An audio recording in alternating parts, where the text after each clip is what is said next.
nada. Muy buenos días. Fuerza, no hay combustible. Este país va a subir todo. Cada día vamos a ser más pobres. Y sí, llevamos 2 semanas de gobierno. Pero bueno. Plan B. Usar leña. Sacar la bicicleta. Comprar un auto eléctrico. Oye, pero está muy caro. Pues de los callos. Oye, ya vi como 4 telas, auto weón. eléctrico que tiene la meta de precio. Pero no envían la mano. Un eléctrico. Los weones son preparados. Estamos en este mundo y que estamos en una realidad y que nosotros lo que estamos viendo está pasando en su cuerpo todos los días, todos los momentos. Tus células se están reduciendo. Hace 7 años ustedes eran otra persona porque el 90% de sus células ya no están. Estas son células nuevas. ¿Es por qué? Porque la célula tiene su ciclo de vida, ¿cierto? Y ese ciclo celular tiene etapas y tiene momentos, ¿cierto? ¿Y qué pasa con esos momentos? Que tenemos un G1, un S y G2. ¿Y qué pasa cuando el G1 se alarga? Se transforma en un G0. Y no es una teoría de reposo, a veces el lenguaje nos queda corto para la idea. De esta manera, ¿qué es lo que ocurre? Que ese estadio de un G1 alargado se vuelve un estadio diferencial. Los ingenieros son como en caso de que haya un daño, entran a reparar. No. No. Solamente es porque se apagan a medida. Eso lo vamos a pasar de la totipotencia. Vamos a ver. ¿Qué es que esto funcionará?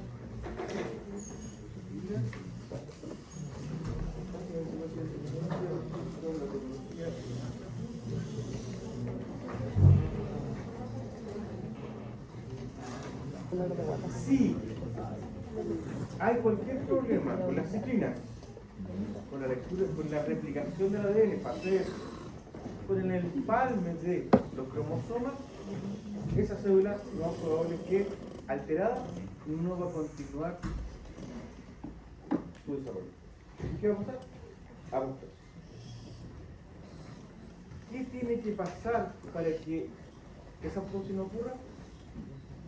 Muchas veces estas moléculas de 53 o las moléculas que tienen que ver con la replicación, con la activación de la ciclina, como las RAS, si están mutadas, alteradas, no van a cumplir esta función de llevar la apoptosis. que va a hacer la célula, se va a seguir dividiendo. Pero normalmente, no, de forma anómala. Y eso puede provocar un tumor o un cáncer. Entonces explicamos el cáncer. Sabemos por qué es la causa del cáncer. ¿Por qué no podemos curar el cáncer entonces? Porque la mayoría de tumores tienen una genética normal. La mayoría de células son normales. ¿Y por qué son normales? Lo único que ocurre es que son células que pierden su nicho, pierden su lugar. Y si yo me encuentro una célula que perdí mi casa, tengo que sobrevivir. Y existen 2 maneras de sobrevivir. O me diferencio o prolifero. ¿Y qué deciden ellas principalmente? Proliferar, aumentar el número. Y eso lleva a que haya más muertes. Entonces entendemos que en la apoptosis las células se vaporizan. ¿Y eso ocurre durante el desarrollo embrionario? ¿Habrán errores de lectura? ¿Habrán errores de replicación? Sí. Y aparecen células. E incluso la primera definición de apoptosis fue en el embrión, donde cuando uno se desarrolla aparece la membrana interdigital, como ¿han visto las patas de los patos? Que son palmeadas. Esa membrana también la teníamos nosotros. Pero ¿qué pasa? Llegado un momento en el desarrollo embrionario fetal, aumenta, hay una señal molecular que decir, muérete. Entendemos con la apoptosis entonces como una respuesta, una señal de muerte celular, que puede ser interna a través de acciones con la mitocondria, o puede ser señales externas a través de receptores de muerte celular. ¿De acuerdo? Hay una señal que va a activar a la mitocondria. De esa manera, la sobreexcitación de TGF-beta, de receptores asociados a TGF-beta como el receptor glutamatérgico o receptores que tienen que ver con hiperestimulación celular, van a provocar que la mitocondria se active. ¿Anotaron todo eso, cierto? De esta manera, ¿qué es lo que ocurre? ¿Qué pasa si yo hiperestimulo los receptores glutamatérgicos? ¿Dónde encontramos los receptores glutamatérgicos? A ver. Glutamato. ¿Es una hormona? No. ¿Dónde está el glutamato? Los receptores glutamatérgicos. GLUT. No, GLUT1, GLUT2 tiene que ver con glucosa. Los receptores glutamatérgicos están en el cerebro, son receptores para neurotransmisores. ¿Y qué es lo que pasa? ¿Cuándo lo estimulo yo? La taurina. ¿Conocen la taurina? ¿Dónde la conocen? ¿Ah? En la Red Bull, ¿cierto? Te da la... No, te mata neuronas. ¿Qué es lo que pasa? Cuando uno juega videojuegos, cuando tiene hiperestimulación visual, y en China, hace muchos años, hubo un escándalo, porque en un capítulo de los Pokémon hubo una epidemia de epilepsias. ¿Alguien vio esa noticia alguna vez? ¿Sí? ¿Por qué fue? Porque los niños, en la formación del cerebro, la hiperestimulación fue matando neuronas. ¿Y qué pasa con una neurona de un niño que está creciendo? ¿Vuelve a hacer conexiones? ¿Sí? Está creciendo. Vuelve a hacer conexiones, se llama plasticidad neuronal. ¿Y qué es lo que pasa? Si la neurona está muerta, va a ser una neurona que no era con la otra que no era, van a conectarse y van a hacer circuitos. ¿Ya? Entonces, cuando el cerebro... ¿Sabe lo que es la memoria? ¿La memoria está en un solo lugar en el cerebro o está en varios lugares en el cerebro? Está en varios. Si te colocan no lees todo y tú tienes un recuerdo, a veces se levanta una parte del cerebro. Si tiene otro recuerdo, se levanta otra parte del cerebro. Depende si es motora, si es sensitiva. Ya se despiertan distintas partes del cerebro. ¿De acuerdo? Por ejemplo, me acuerdo que hay un video, mírenlo, cuando le preguntan de la guerra y se le despiertan varios elementos. ¿Por qué? Porque ahí está recordando que tiene que arrancar, que se siente con miedo, hay elementos motores y sensitivos, se despiertan muchos elementos. Por lo cuanto la memoria está en distintas partes del cerebro. ¿Y qué pasa con el epiléptico? Se muere una neurona. ¿Y qué es lo que pasa cuando llega ese recuerdo a un lugar del cerebro? ¿Qué va a ocurrir? Cuando llegue ese momento y toque esa neurona, esta va a empezar a circular. ¿Ya? Y va a empezar a solicitar a neuronas que no debían. Entonces, en vez de excitar a una neurona quizás del miedo, va a excitar a una neurona motora. ¿Y qué va a pasar con tu cuerpo? ¿Empezará? ¿Qué pasa con los epilépticos? Empiezan a tener convulsiones. ¿De acuerdo? ¿Qué van a hacer cuando tengo un epiléptico? Si está frente a un epiléptico, ponerlo de lado, ponerle la mano en la boca para que no se muerda, nunca. Ponerle algo en la boca, no, porque a veces la lengua se le va para atrás y se puede ahogar. Si no es mantenerlo de lado, tratar de que hable o que mueva la boca. ¿Por qué de lado? Para que esté respirando, ¿ya? Y tratar de hablarle, que se vaya, su mente se vaya a otro lugar.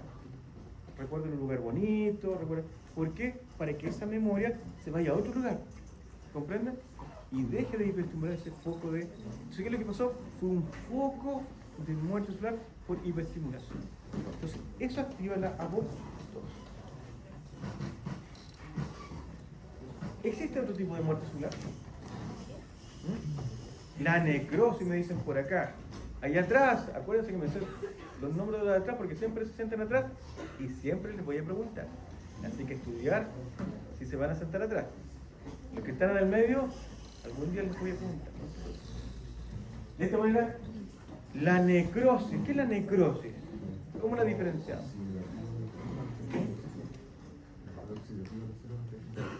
Oxidativo, estado oxidativo. ¿A qué le suena oxidativo?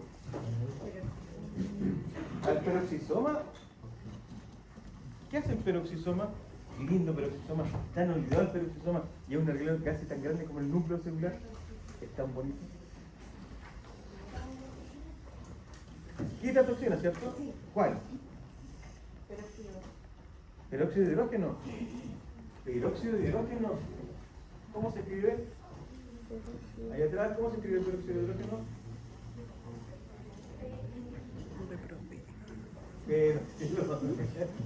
En química.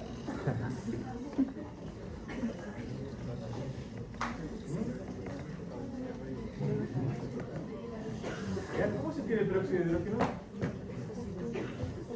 ¿Qué pongo primero aquí?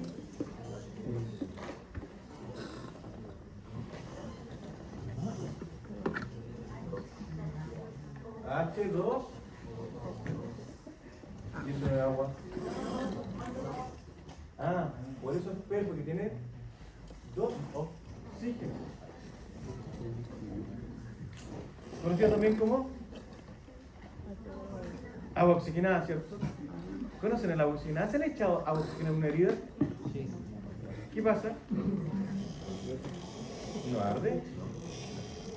¿Qué pasa en la herida? ¿Se han echado agua oxigenada? Salen burbujas, muy bien. ¿Y me están diciendo que eso es la célula? ¿La célula está burbujeando? ¿Hace burbujas en la célula? No, tengo que voy a hacerlo acá. ¿Es bueno hacer burbujas dentro de la célula? No. Es malísimo hacer burbujas dentro de la célula. Por lo cual, el peróxido de hidrógeno es algo bueno o malo para la célula. Y lo producimos a cada segundo, en cada momento, en cada milisegundo estamos produciendo peróxido de hidrógeno. ¿Por qué? La respiración celular. Si no habla de la respiración celular, me está hablando de la membrana interna o externa de la mitocondria. La membrana interna de la mitocondria. ¿Qué es lo que pasa? Con la cadena transportadora de electrones, ¿cierto? ¿Quién entrega ese electrón? El agua. Recuerda que todos los electrones lo que hace es romper agua. Y libera protones. Y los protones que se liberan del agua se meten a la membrana, entre la membrana interna y la membrana externa del mitocondria, produciendo alta presión de hidrógeno. ¿Eso es importantísimo? Sí. ¿Por qué? Porque la respiración celular, esa alta presión de hidrógeno, quiere volver adentro de la mitocondria y lo hace a través ¿de qué? Del lollipop. ¿Cómo se llama? Se llama lollipop para ver si lo conocen. ¿Saben los lollipops? Son esos chupetes, ¿cierto? Y tiene una cabeza grande y un vástago que está dentro de la membrana interna. ¿Cómo se llama? ¿No son los fosfolípidos? No. Es una proteína completa, una proteína integral de membrana. Tipo transportador. ¿Qué es? ATP sintetasa. ¿Se acuerdan de la ATP sintetasa? Es que no saben nada. Todo eso es algo fundamental para saber lo que es la vida. ¿De acuerdo? Entonces, si uno no sabe lo que es la ATP sintetasa, uno sabe lo que es un antibiótico. ¿Para qué sirve el antibiótico? ¿Qué hacen los antibióticos? Son inhibidores de qué?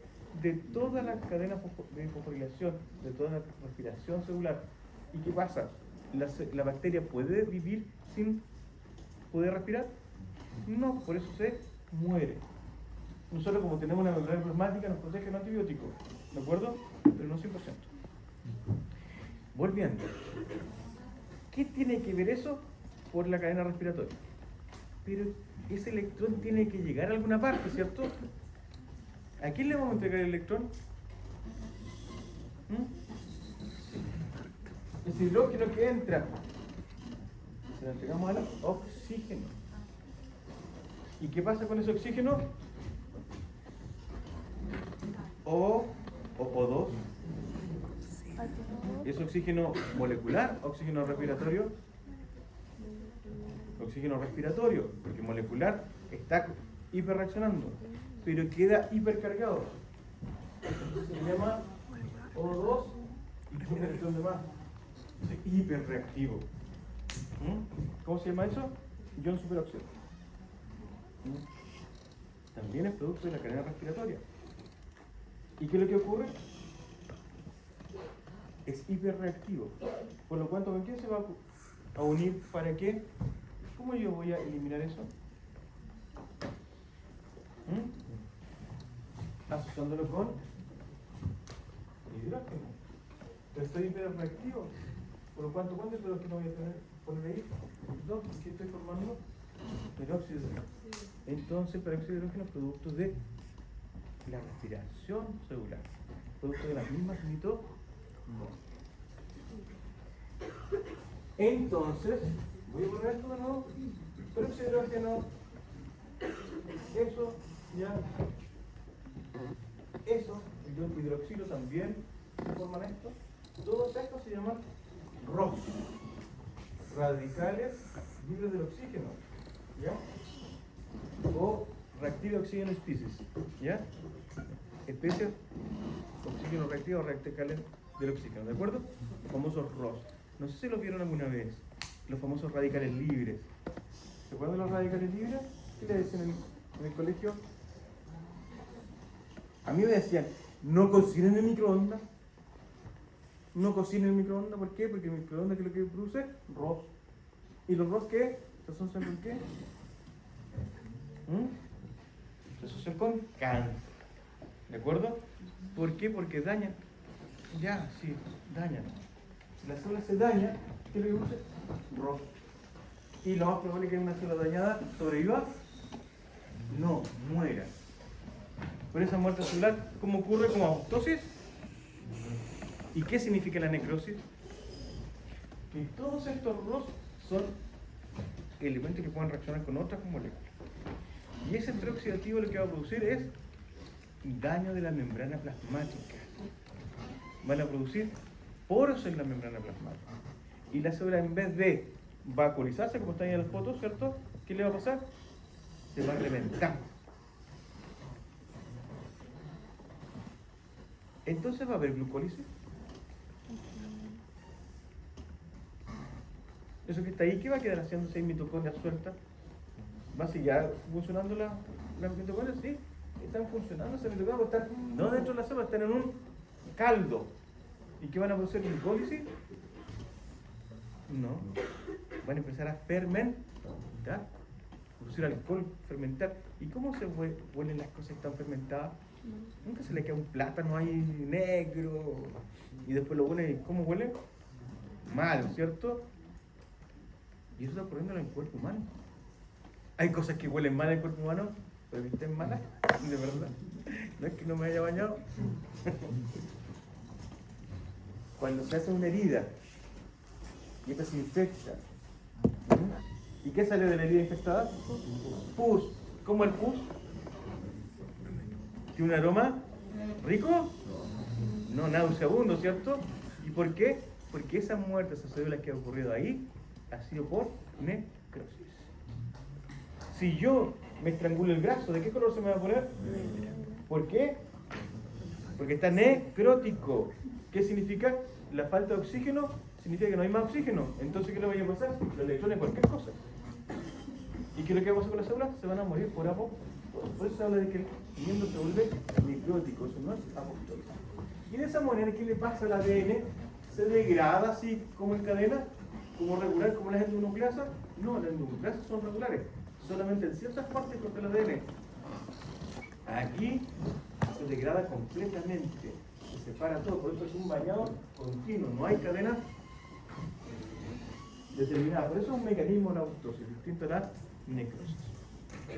Pero, ustedes preguntan, ¿existe una frontera entre la apoptosis y la necrosis? Incluso cuando uno tiene una apoptosis avanzada, se daña la membrana plasmática también. Entonces la apoptosis avanzada también daña. También es produce una pseudonecrosis.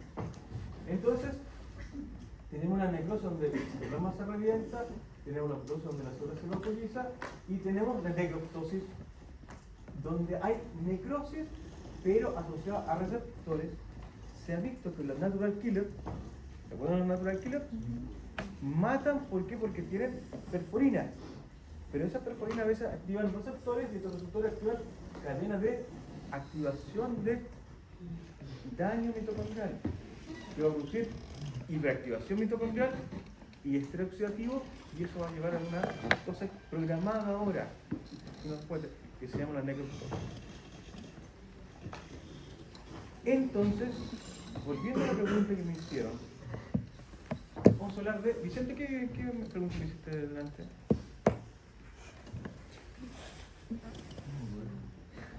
Yo tampoco, eso tampoco. ¿Alguien se acuerda? Que estaba viendo ahí que la célula... ¿Ya? ¿Qué es lo que ocurría? Las células... Y si las centrales quisieron, ¿cuál era su función? Esas son las células diferenciadas. Entonces, ¿qué es lo que pasa? Hablamos de proliferación celular. La proliferación celular es típica de células que están proliferando o que están diferenciadas. Que están proliferando, ¿cierto? Entonces, ¿qué es lo que vamos a ver? Que el cigoto, ¿se acuerdan del cigoto? Es nuestro ovocito fecundado, le vamos a llamar cigoto. Y el cigoto se verá que es totipotente. ¿Por qué es totipotente? Porque si yo lo tomo, va a formar un individuo completo. Tiene todo ese potencial. Por lo tanto, es todo el potencial, totipotente. Pero a medida que se siguen dividiendo las células se mantienen con esa totipotencialidad. Entonces, si yo saco una célula del embrión y la pongo en un útero de una mujer, ¿se va a producir otro niño? No. ¿Alguien dijo sí? ¿Cuándo? ¿Pero en qué momento? En la modulación. ¿Ya? En la modulación, si yo me voy a las primeras blastómeras, en un estadio 2 blastómeras, 4 blastómeras, yo las puedo separar. ¿Ya? ¿Y qué le pasa cuando las separo? Esa célula sigue siendo totipotente. Y es un tipo de gemelalidad. Es de gemelo. No es el único, ¿de acuerdo? Pero sigue siendo. Pero ¿qué pasa después de la compactación, después de la formación del blastocisto, después de la primera diferencia celular? ¿La célula sigue siendo totipotente? La respuesta es no. Se vuelven pluripotentes. Y ahí nosotros, dentro del blastocisto, que es esta estructura, tenemos la masa celular interna. Muy utilizado, ¿por qué? Porque ahí se van a formar las células del cuerpo del embrión. Por eso se llama embrioblasto. Y ahí vamos a empezar a hablar del término blasto, blastómera, blasto, que son células indiferenciadas. Y como células indiferenciadas, la función de todas las células indiferenciadas es proliferar. Nunca se olviden de eso, ¿de acuerdo? Eso lo voy a preguntar mucho y en la ronda. De esta manera, ¿qué es lo que pasa? Este embrioblasto ¿va a formar un individuo completo esa célula? No, van a formar células de distintos tipos de tejidos. Vamos a encontrar células que pueden producir neuronas, células que van a producir músculo. ¿Cuento otra anécdota? Los tumores tempranos, los tumores que le dan a los niños principalmente, que son desde el punto de vista teratómico, que son tumores, que son células que no llegan a su lugar, esos teratomas pueden producir distintos tipos celulares. En un teratoma uno encuentra pelo, se encuentra dientes, se encuentra distintos tipos de neuronas. Pregunta.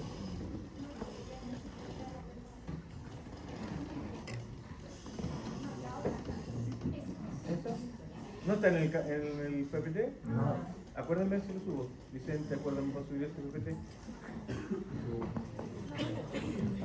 Profe, ¿qué fue lo que dijo el teratoma recién? Que los teratomas son células embrionarias, por eso le llamamos tumor embrionario. Ya, entonces, como son pluripotentes, los tumores embrionarios son capaces de producir distintos tipos de tejido, incluso se han visto dientes, tejido dental dentro de los teratomas. Más piedras, ¿de acuerdo? Pelos pueden aparecer en los teratomas. Entonces, ¿qué es lo que pasa? Ese embrioblasto y las células del embrión ya no son totipotentes, han perdido esa potencia, se empiezan a modelar, programar solamente para ciertos tipos de tejidos. De esta manera, las células de la médula ósea, por ejemplo, son multipotentes. ¿Para qué usamos la célula de la médula ósea? Porque la médula ósea la produce los glóbulos rojos. ¿Y quién necesita glóbulos rojos? La sangre. El humano, pero ¿qué humano necesita médula ósea? ¿De qué se ocupa? Los cánceres de la sangre o ¿por qué leucemia? De leuco. ¿Qué son leucos para ustedes? ¿Qué es leuco? Los glóbulos blancos. ¿Pero por qué leucemia, glóbulos blancos? ¿Anemia qué significa? Anemia, reducción en la cantidad de fierro, ¿de acuerdo? Pero la anemia también hay dos tipos de anemia: la anemia por déficit de fierro o por baja en el número de glóbulos rojos, ¿de acuerdo? La eritropenia, baja en los glóbulos rojos. Entonces, ¿qué es la leucemia? Es un descontrol en el equilibrio de los glóbulos blancos.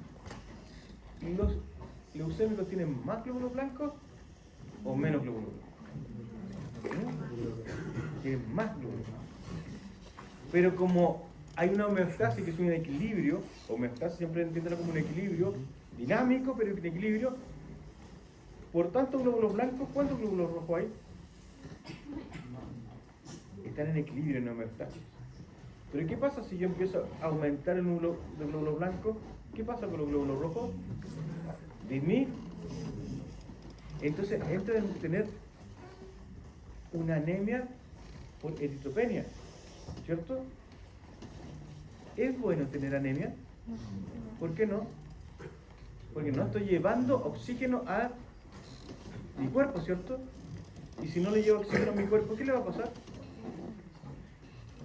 Porque vimos que la necrosis era producto de la deficiencia de oxígeno.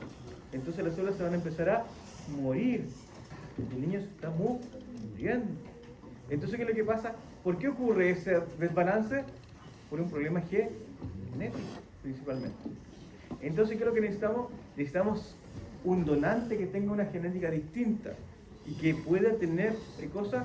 Una producción de glóbulos rojos y glóbulos blancos en homeostasis, en equilibrio.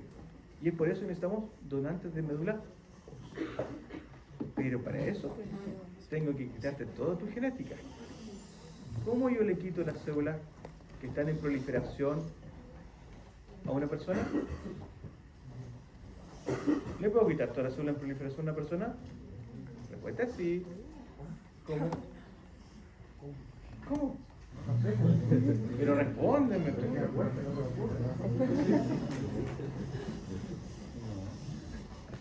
¿Está muy bien, cierto? ¿Qué es lo que ocurre?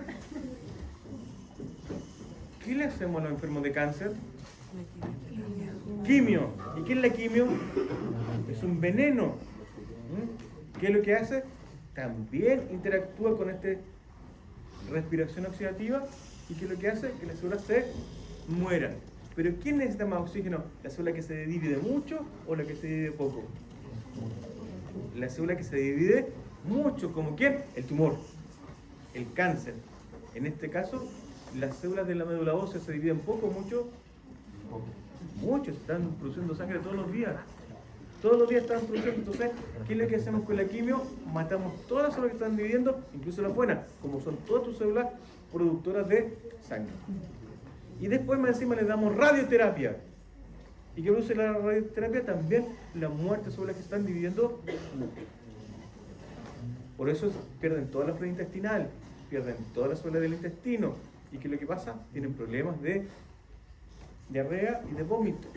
Ya tienen náuseas, se sienten débiles. ¿Y qué es lo que pasa? Matamos todas las células progenitoras en un paciente con cáncer.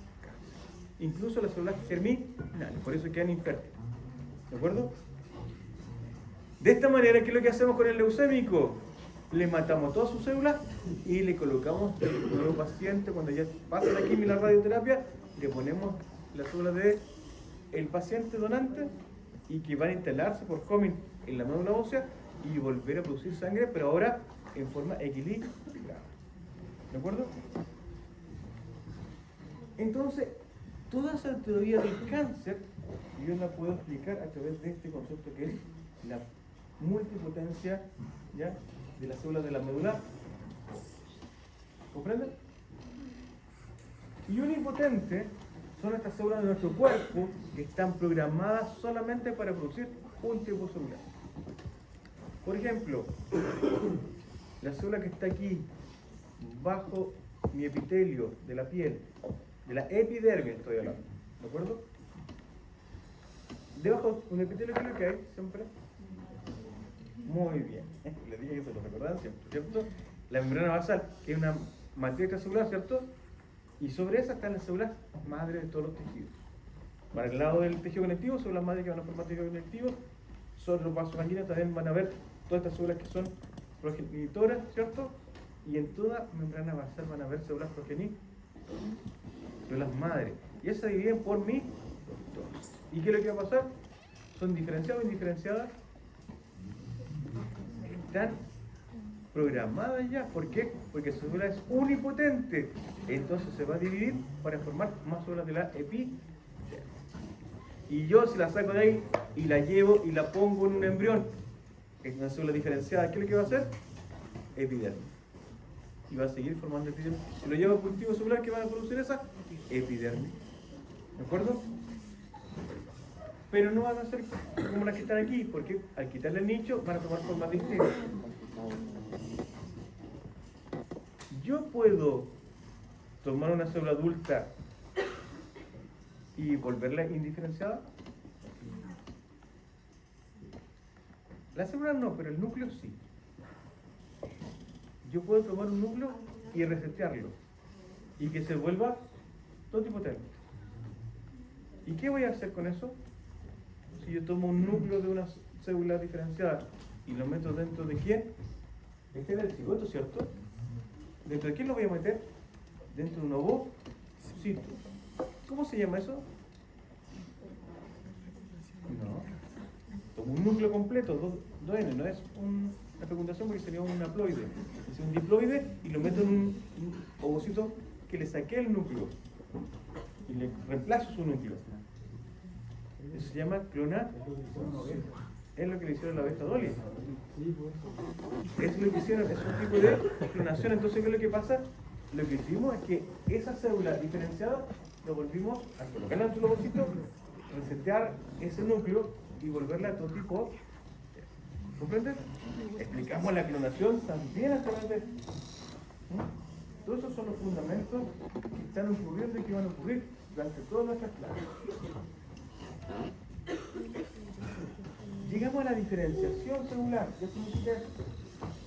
Que este embrioblasto va a poder producir 3 capas germinativas. ¿Cuáles son? El ectoderma, el mesoderma y el endoderma. Y del ectoderma voy a formar neuronas. Y junto con las neuronas, la piel. La piel y el sistema nervioso tienen un origen común. ¿Quieren saber cómo es eso? Lo voy a contar próximamente en este canal. Y las células pigmentadas. Del mesoderma vamos a tener músculo. ¿Qué músculo? Los 3 tipos de músculos. ¿Qué músculos conocemos? Cardíaco, esquelético y liso. Y bueno, primer curso que no me dice estriado. Estriado no es una clasificación de músculos. Es una característica del músculo cardíaco y del músculo esquelético. ¿Y qué es lo que tenemos? Partes del riñón, la sangre se forma de el mesoderma, el músculo liso. Y el endoderma, todo lo que es derivado del intestino. Por eso endo de adentro, ¿cierto? Todo lo que está dentro del intestino y todas las glándulas asociadas al intestino son derivados endoderma. Los pulmones, la tiroides, el páncreas, son todos derivados endoderma. De esa manera, del cigoto era totipotente, el blastocisto era pluripotente, y vamos a llegar a la unipotencia de cada uno de los tejidos. Pregunto yo, ¿cómo pasamos de una célula que está totalmente indiferenciada a una célula diferenciada? Primero, pregunto yo, pregunta del quiz del viernes. ¿Todas las células de mi cuerpo expresan los mismos genes? Respuesta, ¿todos juntos? ¿Sí o no? No. ¿Todas las células de mi cuerpo tienen el mismo genoma? Sí. Yo tengo todos los mismos genes, pero expreso los genes distintos. ¿Cómo lo hago? Existen mecanismos de expresión génica. Y esos mecanismos de la expresión génica tienen que ver con dos conceptos. La regulación de la expresión del gen, de la actividad de la ARN polimerasa para expresar el mensajero, y lo que se llama cambios en la regulación del ADN. Y esos cambios en la regulación del ADN están hechos por cambios químicos principales. Aquí yo voy a hacer una cosa, voy a simplificar esto en dos teorías solamente, del on y el off, ¿de acuerdo? Pero realmente aquí es un abanico de posibilidades, ¿de acuerdo? Dependiendo de quién se metile o quién se acetile o qué cambio químico estemos hablando, ¿de acuerdo? Los dos más estudiados últimamente son la metilación y las acetilaciones. También están los microRNA. Me preguntarán, ¿por qué los microRNA? ¿Qué son los microRNA? ¿Para qué sirven? Están muy estudiados. Acabo de ir a una tesis solamente a estudiar microRNA en lo que es la senescencia, el envejecimiento, a ver si se encuentran microRNA diferenciales de una persona joven y una persona vieja. ¿Saben para qué lo querían? Era un dentista que trabaja en el servicio médico legal y era para tomar de dientes y saber si esa persona qué edad tenía y hacer la clasificación de edad de un cadáver. ¿De acuerdo? Entonces, y era un dentista. ¿Los dientes sirven para reconocer los cadáveres? Sí.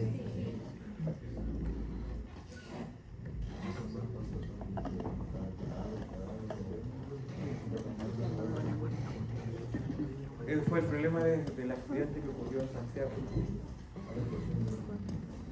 Que la gente quedó quemada, tan quemada que no había reconocimiento físico. Incluso se confundieron con un chico que pensaban que era uno, al final el servicio médico legal reculó, no entregó el cadáver. ¿Por qué? Porque realmente no sabía, no se logró un reconocimiento. Entonces, ¿qué es lo que pasó? Todas estas regulaciones que no tienen que ver con la genética heredable, toda la regulación de la expresión génica se llama epigenética. Y eso tiene que ver con la regulación de la ARN polimerasa y la regulación del splicing alternativo, que es esa maduración del ARN posterior a la expresión del gen. ¿De acuerdo?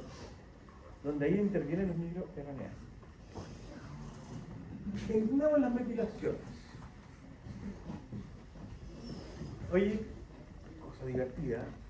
Estos son chistes que después cuando ustedes sean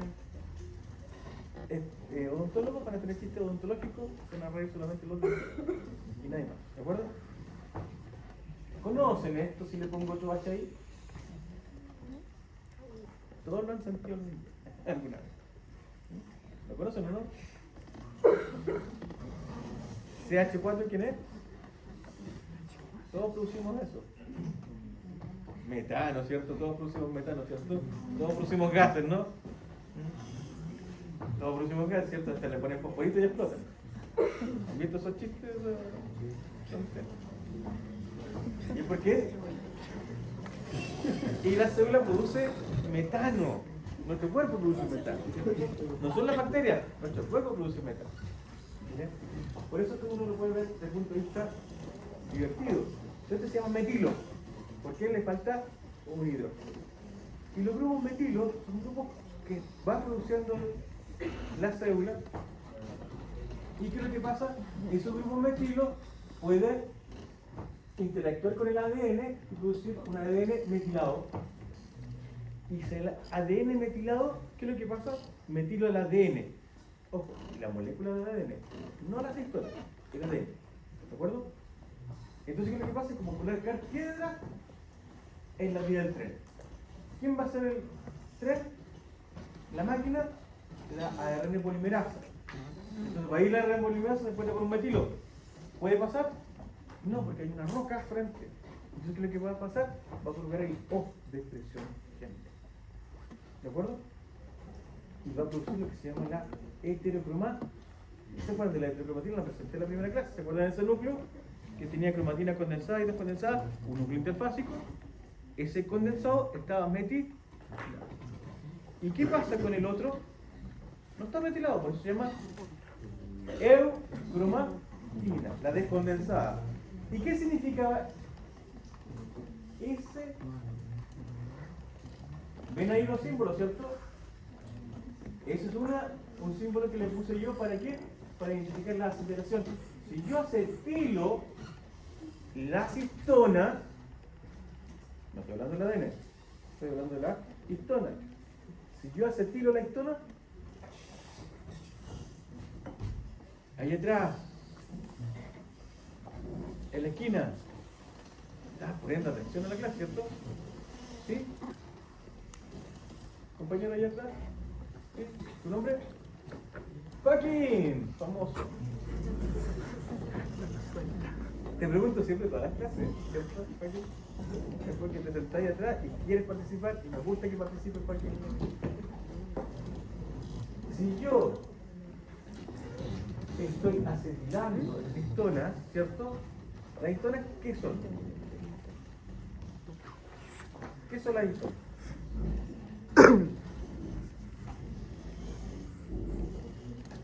No me digan no sé. Porque ahora con esta cuestión de la inteligencia artificial, es cosa que toma el teléfono y diga, ¿qué es la histona? Y te dice, ¿qué es la histona? Y yo le digo a todos, utilícenla ya, utilícenla, pregúntenle a la IA, ¿qué es la histona? ¿Ya? Y en un segundo le va a tener la respuesta. ¿Qué te dijo la IA? Ahora, lo que me preocupa a mí es más en la IN, ¿ya? Que es la que quiero desarrollar. La metilación, el metilo, el paso de la ARN polimerasa. ¿Qué es lo que es la histona? ¿Una proteína? ¿Cuántas proteínas? Son 4 proteínas. ¿Lo dijo eso allá, no? 4 proteínas, ¿cuáles son? ¿Cuáles son? H2A, H2B, H3 y H4. ¿Dijo eso de allá? ¿Sí? Ahí hay un mejor, alguien que paga el servicio. H2A, H2B, H3 y H4. ¿Ya? Eso forma la histona. La histona, Joaquín, más el ADN se le llama nucleosoma. ¿De acuerdo? Y toda la cadena de ADN con sus histonas se le llama cromática. ¿De acuerdo? Ahí hay 3 conceptos distintos de 3 niveles de apreciación. Entonces, ¿qué es lo que pasa? Si el acetilo, Joaquín, ponme atención, si yo acetilo las histonas, ¿qué pasa con las histonas? Se relajan, se abren, y al abrirse, sueltan el ADN. ¿Ya? Hace que se expanda. Y como se expande, dejan distancia, y ahí la polimerasa, que es una proteína muy grande, puede entrar al ADN. Por lo cual se llama eucromatina. La eucromatina está acetilada entonces, principalmente. ¿Y qué es lo que ocurre? Aumenta la probabilidad de expresión de gen. Eso dice que la eucromatina es la que expresa los genes. ¿Entendemos? Ahora entendemos de otra manera lo que es la heterocromatina y la eucromatina en conjunto. De esa manera van a haber sectores que van a ser genes metilados y genes desmetilados. Por otro lado, los microRNA, ¿qué es lo que pasa? Joaquín, siguiente pregunta. ¿Cómo se llama tu compañera? Cristina. ¿Participa? Ya. Cristina, cuando yo expreso un ARN de un gen, ¿qué partes del gen expreso? ¿Todo el gen o solamente ciertas partes.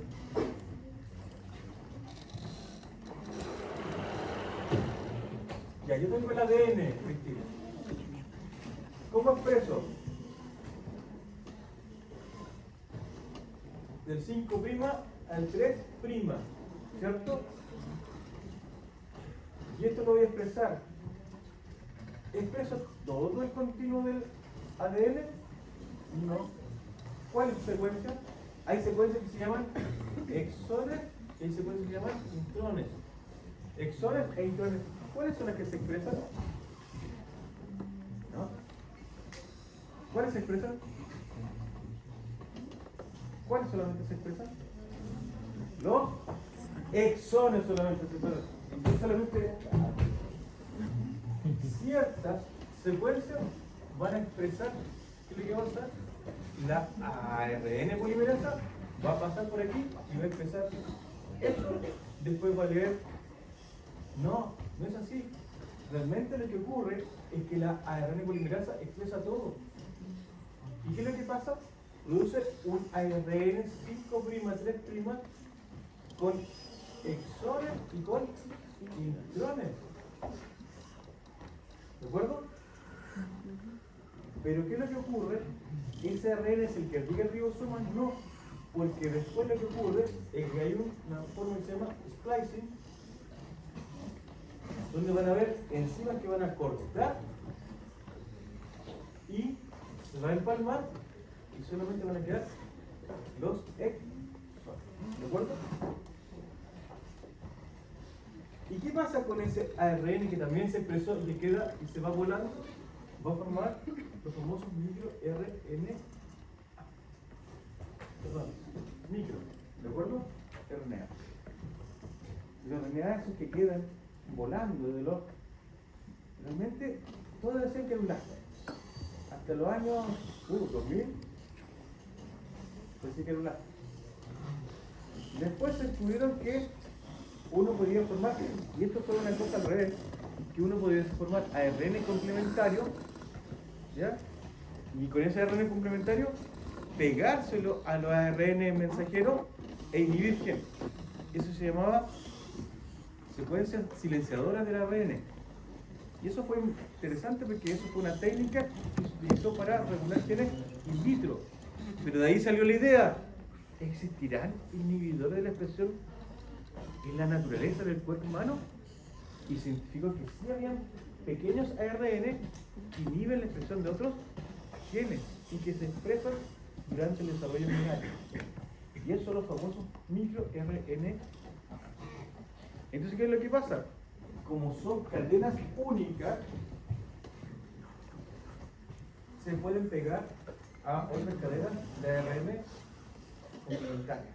Y por eso, al tener ese complemento, puede inhibir un ARN. ¿De acuerdo? Por eso los microRNA también se ha visto que regulan la expresión de genes.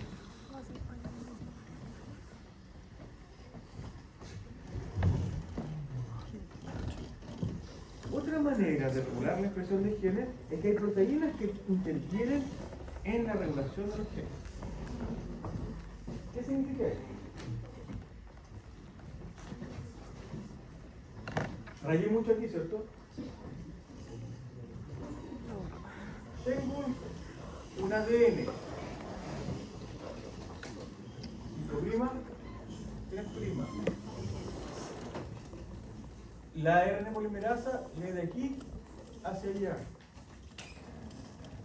Pero el ADN que estaba antes es importante, ¿o no?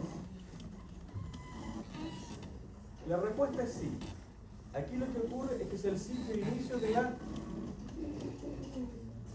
transcripción. ¿Y qué es lo que ocurre? Se marca con esta flechita, ¿lo ven? ¿Y qué es lo que ocurre? De aquí para allá está el gen. Es decir, está la parte codificante, la parte que se lee. Cuando uno habla de codificante o cDNA, ADN codificante, que es de aquí para allá. El ADN codificante solamente tiene exones. ¿De acuerdo? ¿Y qué es lo que ocurre? De aquí para allá se lee. ¿Comprenden? ¿Y qué pasa con el ADN que está antes? Resulta que la ARN polimerasa, hay proteínas que son afines por la ARN polimerasa.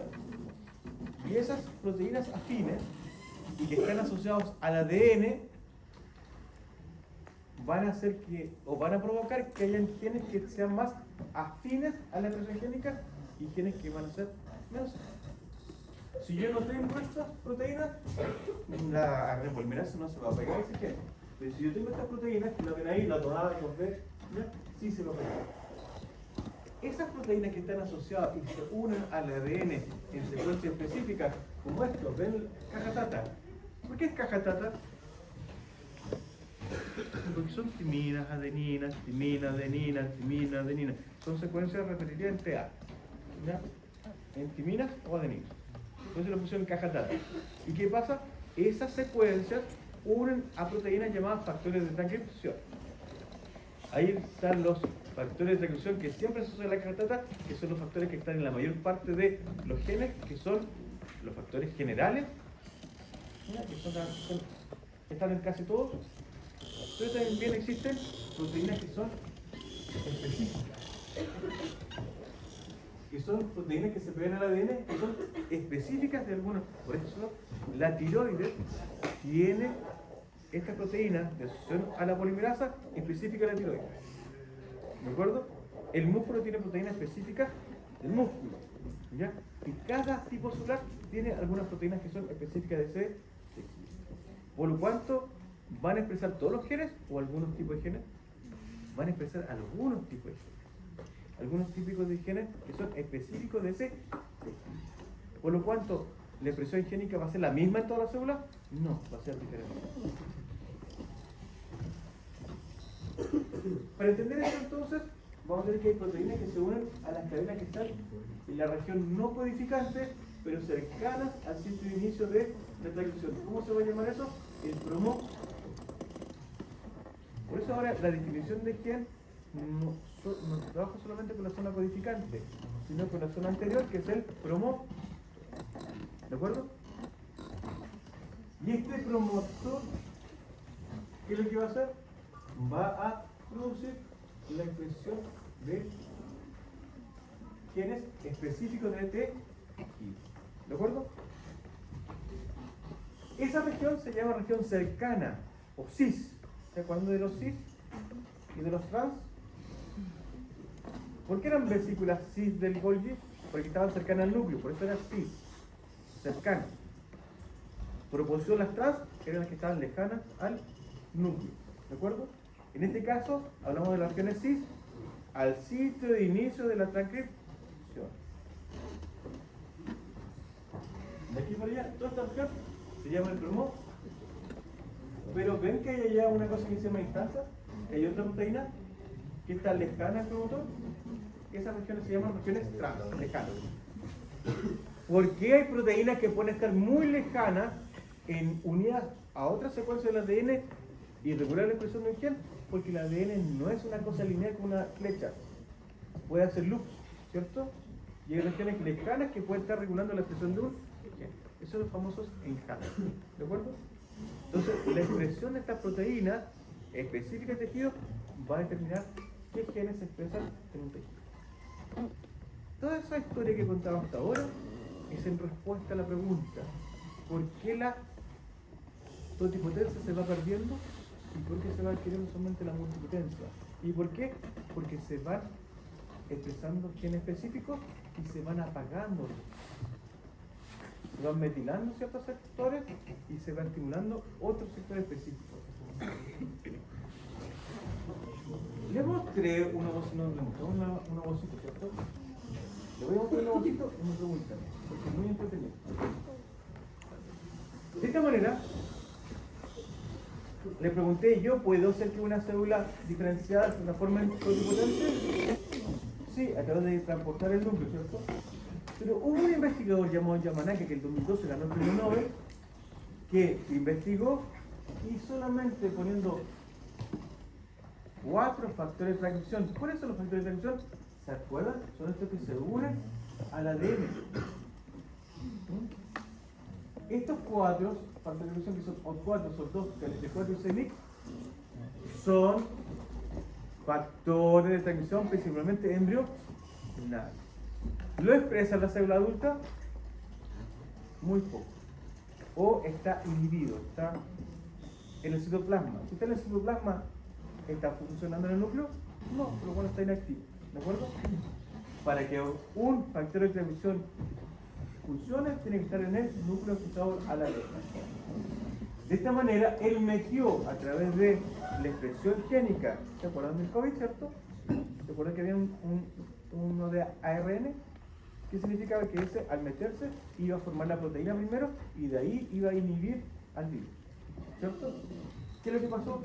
Los factores de transcripción, ¿ya? Uno los puede meter, en este caso como ADN los metió él, expresaron la expresión de genes de este factor de transcripción para que lo expresaran así desreguladamente en grandes cantidades.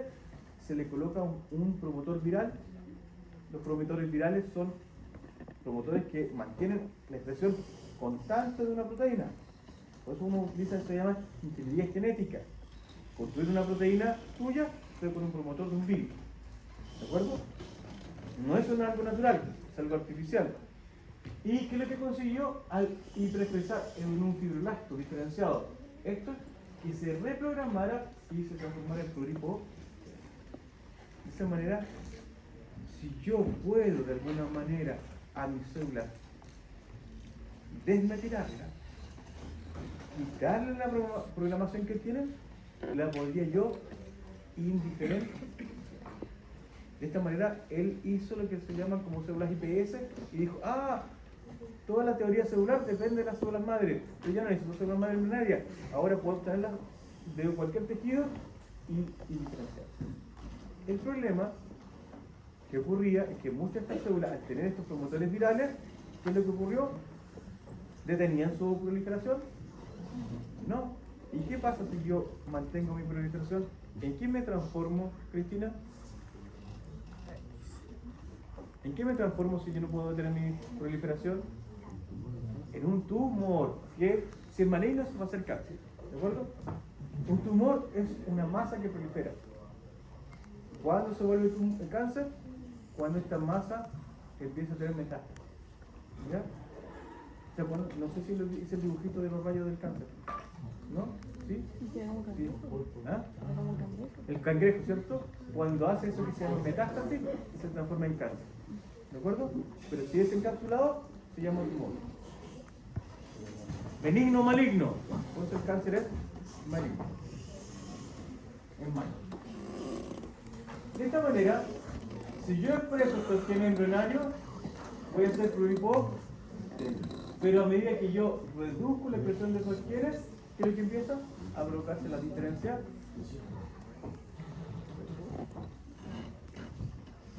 Esta es una teoría mía donde las células madres no se van perdiendo desde el embriolaje, se van distribuyendo y se distribuyen principalmente hacia el saco vitelino, hacia los vasos sanguíneos.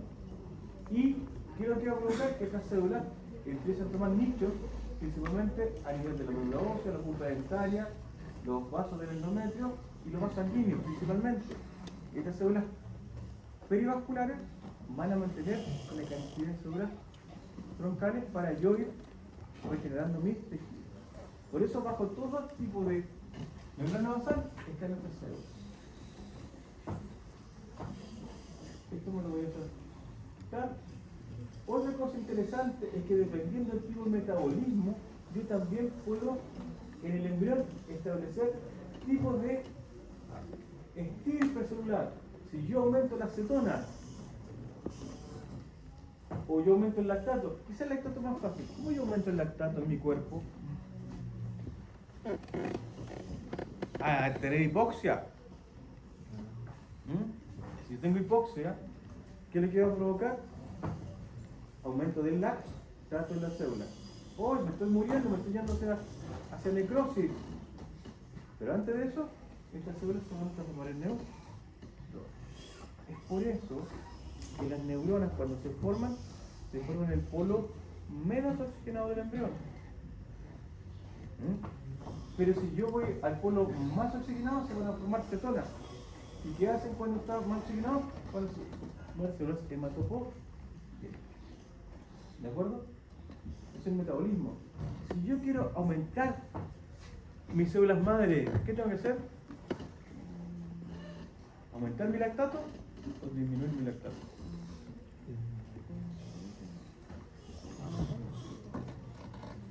Aumentarlo.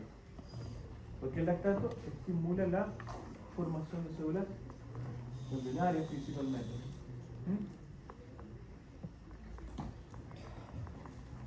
¿Y por qué? Porque las cetonas y el lactato se pueden transformar en piruvato, y el piruvato tenía dos elementos, el grupo acetilo y la coenzima A. ¿Cuál entra en la mitocondria? ¿Estén sapeando? Póngame atención. ¿Cuál entra a la mitocondria? ¿La coenzima A o el grupo acetilo? Coenzima A, ¿cierto? La coenzima A. ¿Y el grupo acetilo? ¿Acetilo? ¿Qué hago con el acetilo? ¿Puedo acetilar en mi ADN? ¿Y qué pasa con mi si acetilo en mi ADN? ¿Aumenta la expresión de genes? ¿Qué dice ahí? Sí. ¿Qué dice ahí? No. Que incrementa la expresión de genes. ¿Qué cosa? La acetilación de la cetona. ¿Hablamos de eso? ¿Hablamos de la epigenética? ¿Y si yo hago ejercicio, aumento mi grupo acetilo? ¿Aumenta la expresión de genes? ¿Puedo formar más neuronas? No, pero sí puedo aumentar la plasticidad neuronal y puedo aprender más. ¿Es bueno hacer ejercicio? Sí. Aumenta las células madre y aumenta la capacidad de diferenciación. Entonces, si yo quiero aprender más neuronas, si yo me quiero mantener joven, me tengo que echar ácido hialurónico, botox y mantenerme de esa manera. ¿O hago ejercicio? Hacer ejercicio. Si yo quiero mantener mi piel rozagante, ¿ya? Hay que aumentar el chiroestrés. Ya, si yo quiero aumentar el cartílago, hay que aumentar el chiroestrés. Chiroestrés es el flujo sanguíneo. ¿Qué produce eso? Aumento del lactato y aumenta la diferenciación de mis células. Y eso solamente desde los embriones, un mensaje para los adultos. De esta manera, no sé qué hora es. Ya. El delegado. ¿Hasta qué tenemos? Tiene bueno el delegado. Vamos a hacer un descansito, pero antes de eso les voy a comentar esta imagen. Esta imagen resume todo lo que he hablado, principalmente desde el punto de vista embrionario. ¿Qué significa? Que por un lado tenemos el ciclo celular, ¿cierto? ¿Y qué es lo que pasa? Tenemos el tiempo.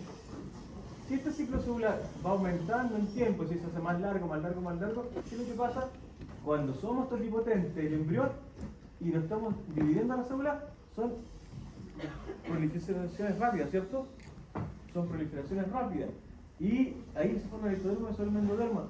Pero a medida que esas células madres en el desarrollo del embrión se va alargando, ¿qué es lo que va pasando? Van tomando distintos tipos de estirpe, diferenciándose en neuronas, sangre, intestino, ectoderma, mesoderma, endoderma.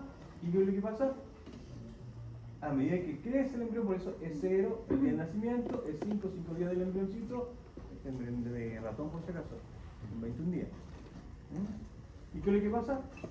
Tenemos la fecundación, blastocisto, implantación, gastrulación, organogénesis, nacimiento, la adultez. ¿Y qué es lo que pasa con el ciclo celular? Aumenta. ¿Y qué es lo que pasa con el G1? El G1 se transforma en G. ¿Y qué es lo que va produciéndose? La diferenciación de todos los tipos de T. Entonces unimos el ciclo celular con esta diferenciación celular. Así se forma el GCO. Eso es lo que significa el G. Entonces, vamos a empezar con este quesito.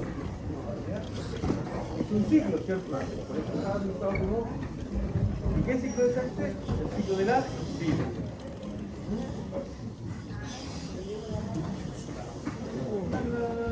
Me acuerdo de una película. Voy a poner un león, un que. Entonces, ¿qué es lo que tenemos? El ciclo de la vida. Es el... ¿Segunda semana? ¿Fecundación? ¿La mutación X? Para poder... Está en algún PPT. Entonces, ¿qué es lo que tenemos ahí? Día 1, fecundación. No fertilización. Fertilización es en inglés, fecundación. Primera semana de vida se llama segmentación. ¿Anotaron ahí? Día 1, fecundación. Primera semana de vida, segmentación, que tiene dos fenómenos, por eso, clivaje y blastulación, formación del blastocisto. ¿Qué es lo que pasa aquí? En la primera semana de vida, ¿dónde la pasamos la primera semana de vida? En la tuba uterina. La fecundación ocurre también en la tuba uterina. Entonces, de ahí va a viajar a través de la tuba uterina, que son como dos brazos del útero, ¿cierto? Va a viajar y se va a ir dividiendo. Estadio 2 células, 4, 8, 16, formación de la mora o mórula, ¿cierto? Todos conocen una mora, ¿cierto? Ya. De esa misma manera se ve la mórula.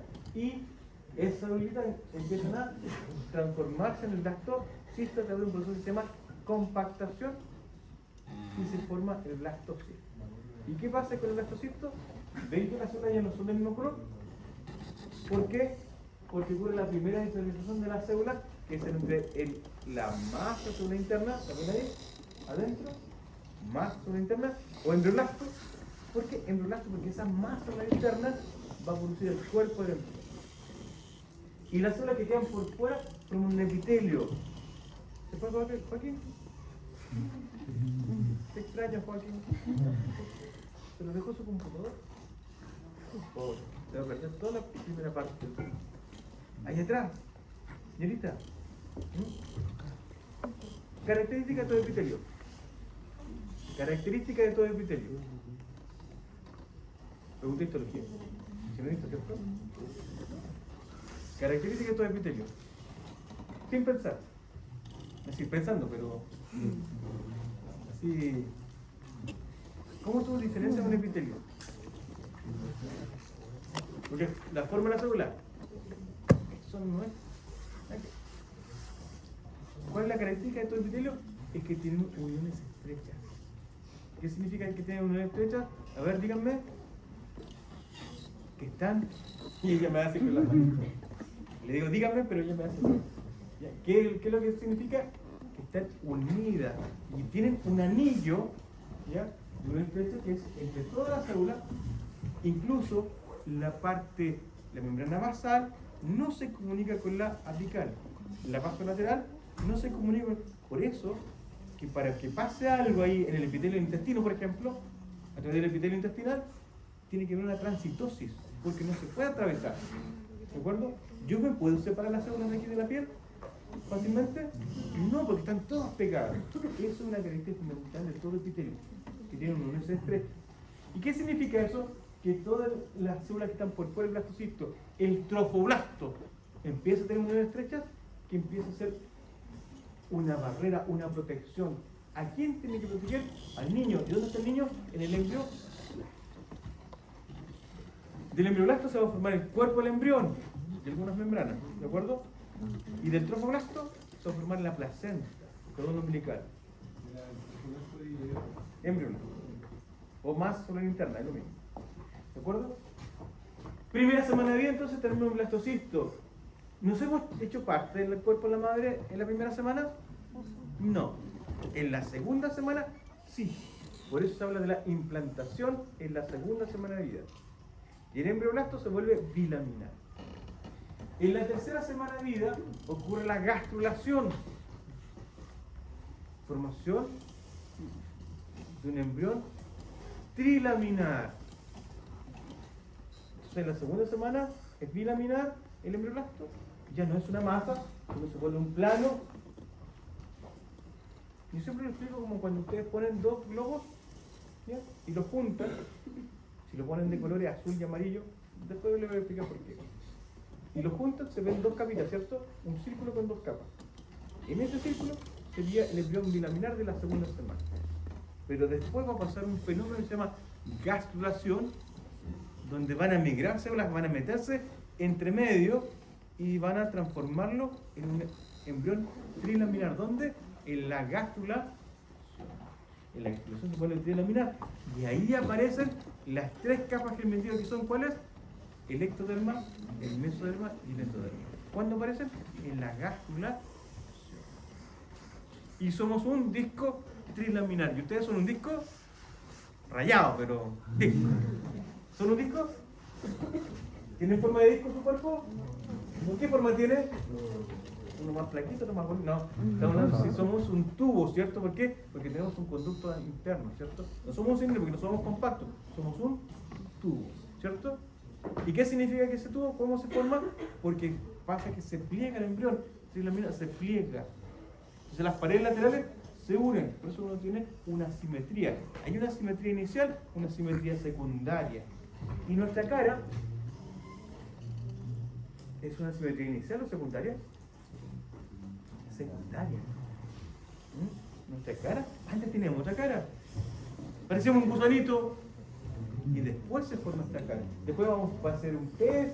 Bueno, ya me estoy metiendo en la otra etapa, que se llama la organogénesis. De la 4ª a la 8ª semana es el periodo organogénico. Y vamos a dividirlo en 2 etapas, que es el periodo somítico y metamórfico. Didácticamente, porque esa etapa ya no se toca en los libros. Lamento decirlo. ¿De acuerdo? Pero cuando uno habla del periodo somítico, habla de la formación del cuerpo, de la formación de una estructura que se llaman somitas. Mientras que cuando habla del periodo metamórfico, esa transformación donde nuestra cara se transforma en una cara de mamífero, no de pescadito. El pescadito tiene los ojos laterales principalmente, la mayoría, y nosotros tenemos los ojos frontales, como los mamíferos.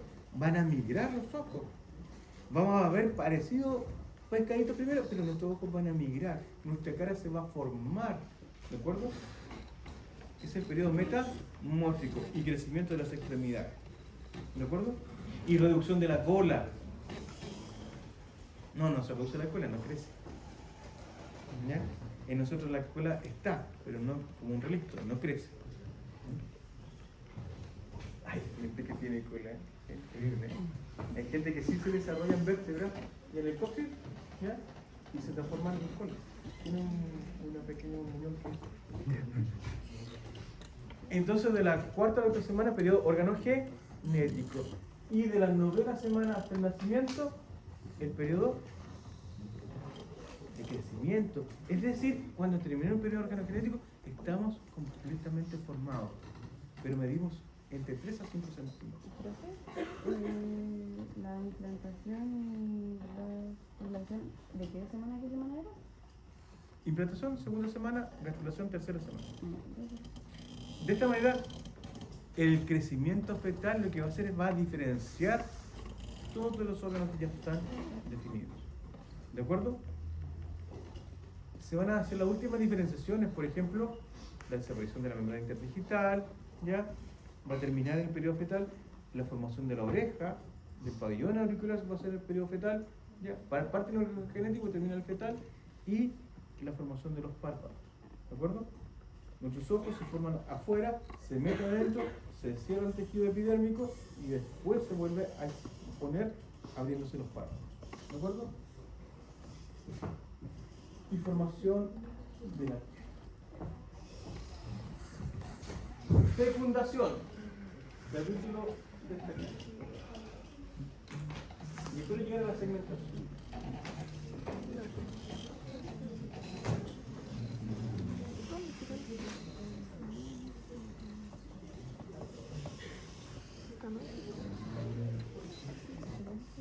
Para nosotros poder fecundar, necesitamos 2 médulas. ¿Cuáles son? El espermatozoide y el ovocito. El espermatozoide tiene esta forma muy interesante, ¿cierto? ¿Por qué interesante? Porque se mueve. Si uno lo mira en el microscopio, está moviéndose. Nuestras células hacen eso, todas nuestras células. Y nuestros glóbulos rojos se mueven de la misma manera. Autónomamente, no, ellos van con el flujo de la sangre. El corazón los mueve, ¿cierto? Mientras que estos espermatozoides tienen autonomía. Incluso parecen más unos bichos, ¿ya? Si uno mira agua ¿ya? A veces ves cosas que se mueven y que tienen estructuras para movilizarse. Y el cromosoide toma esa misma atribución evolutiva. Es decir, una célula que tiene esa autonomía. Como es que los renacuajos son un animal. Hablando de unicelulares. Hay unicelulares que tienen flagelo y que pueden moverse, como las amebas. Los protozoos tienen sitios por todos lados, tienen como miles de flagelos, ¿ya? Y los van moviendo y van nadando. Pero este tiene un flagelo, ¿ya? Y puede moverlo y nadar. Qué interesante, ¿eh? Está tocando la evolución a nivel unicelular en el cromosoide. Entonces nuestro cuerpo ha aprendido toda la evolución, está toda la evolución metida en nuestros genes. De esta manera, ¿qué es lo que ocurre? Para lograr esto va a tener tres partes: una cabeza, una pieza media y un flagelo. La cabeza va a tener un núcleo hipercondensado. ¿Por qué hipercondensado ahí atrás? Señorita, tú no me dijiste tu nombre. ¿Cuál es tu nombre? ¿Cuánto? Krishna. ¿Y ella? Aileen. Aileen, ¿cómo tú condensas la cromatina? Menciona algún fenómeno que condense cromatina. ¿Fuerte?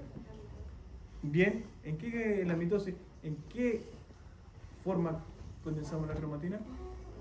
¿Fuerte? En la profase, pero ¿en qué forma? ¿Qué estructura es?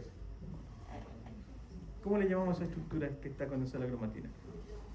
Los cromosomas, ¿cierto? Ahí tenemos nuestras histonas. ¿Te acuerdas de la histona? Las histonas tenían 4 proteínas, ¿cierto? H2B, H3, H2A, H2B, H3 y H4, ¿cierto? Esa es la histona. Tenemos los nucleosomas. Pero para formar los cromosomas nos falta otra histona, que es la H1. ¿Qué es la que es H1? La H1 solamente es en la mitosis o en la meiosis. ¿De acuerdo? ¿Y qué es lo que hace? Une los nucleosomas. Toma un nucleosoma, lo une con el otro, con el otro, con el otro, y va formando este cadena y se forma el núcleo. Krishna, ¿cierto? No, Krishna es ella. Tú eres Aileen. Para aprender, Krishna, Aileen. Aileen, de esta manera, en el núcleo espermatozoide se condensa no en cromosomas. ¿Cómo se condensa la cromatina? Después de haber pasado la espermatogénesis, ¿ya? La primera etapa de la espermatogénesis es lo que se llama la espermiogénesis. Se sacan las histonas y se reemplazan por una molécula más pequeña que se llama protamina. ¿Qué significa? ¿Van a poder formarse cromosomas? No, porque no hay histonas. Y si no hay histonas, ¿puedo colocar la H1? No. ¿Y qué es lo que hacen las protaminas? Se asocian entre todas ellas. ¿Y qué es lo que significa? Aileen, ¿cierto? Aileen, ¿has hilado lana alguna vez? ¿Alguien ha hilado lana? Eso de tomarla y empezarla a enrollar, hasta que se aprieta. ¿Tenéis lana en la casa? Jueguen con lana o con un hilo, y empiezan a apretarlo. Van a ver que llega un momento que no lo pueden apretar más y se enrollan sí solos. Y se enrollan sobre sí mismos. Y se lo vuelven a apretar, se vuelven a enrollar sobre sí mismos. Y van a llegar a un ovillito. ¿De acuerdo? Entonces, eso está hiper apretado, ¿cierto? Y lo que hacen las protaminas, y eso lo vi una vez en microscopía electrónica, es que el núcleo ya empieza a formar espirales. Y en todos los hilos de ADN de todos los cromosomas se empiezan a ovillar, ya empiezan a espiralizarse. Y eso es lo que hacen las protaminas. ¿Y qué es lo que pasa? Provoca que toda la cromatina se hipercondense. ¿Para qué? Porque al estar hipercondensado ocupa menos volumen y el cromosoide puede nadar con mayor facilidad. Otro fenómeno que ocurre es que se empiezan a polarizar los organelos. ¿Qué significa eso? Que las vesículas se van para un lado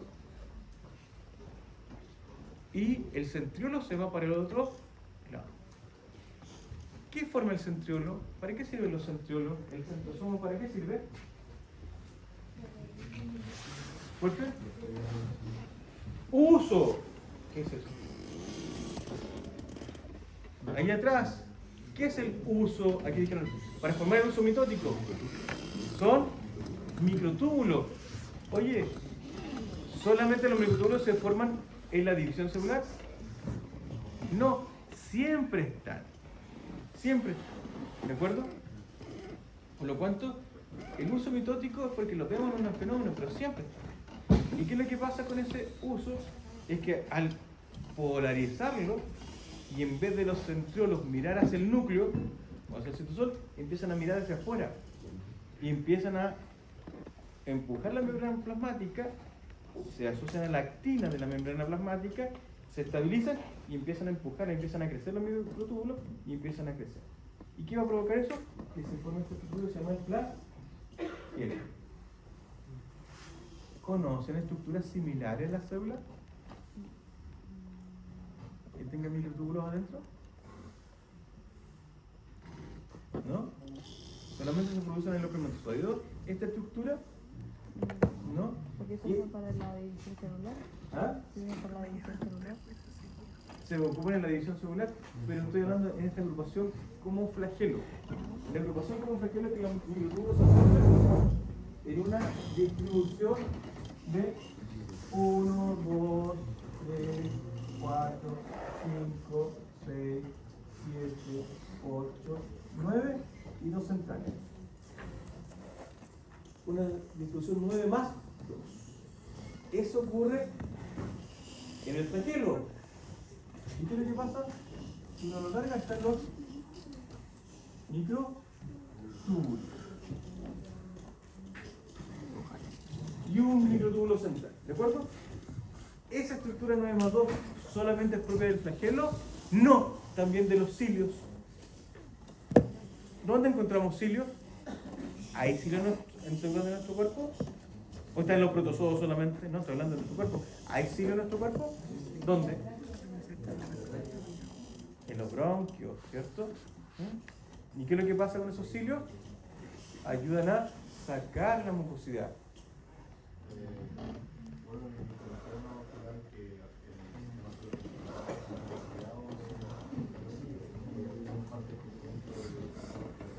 ¿Sí? El sistema respiratorio encontramos estos cilios. Y son con esa forma 9 más 2. ¿Y por qué se mueven los cilios? Porque el uso, ¿te acuerdas? Hablaste del uso. Los microtúbulos están en la célula, ¿cierto? Buscan en el YouTube proteínas que caminan a través de los microtúbulos. Los microtúbulos son una carretera. Las quinesinas, ¿han visto esos videos?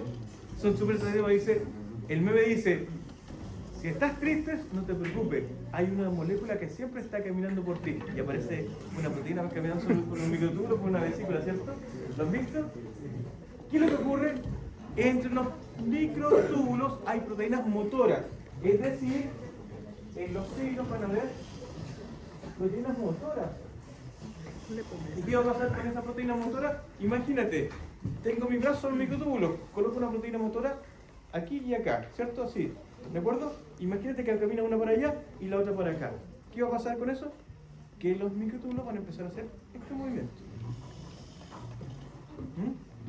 Van a empezar a hacer este movimiento. Y si uno lo proyecta a lo largo, el flagelo va a empezar a hacer este movimiento. Y ahí es por eso que pueden nadar. ¿De acuerdo? Por eso es que necesitamos esos microtúbulos.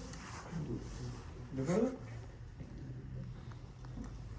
Esos son los famosos cilios pero el flagelo en este caso, porque es más largo, los cilios, este flagelo, pero la estructura se mueve más.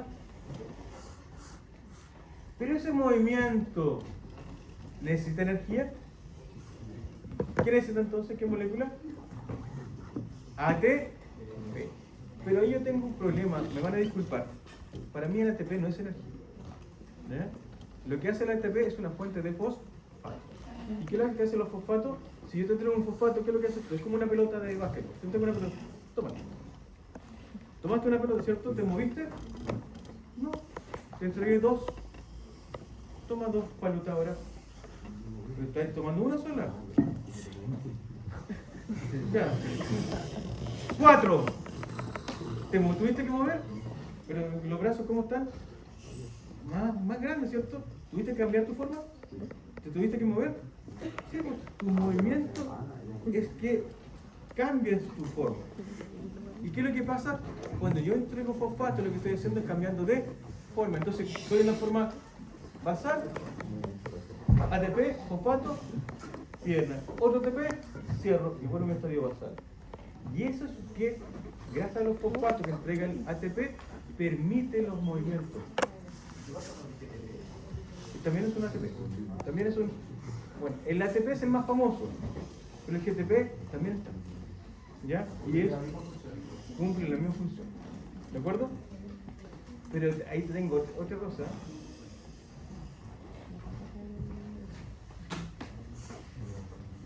¿Qué es el ATP?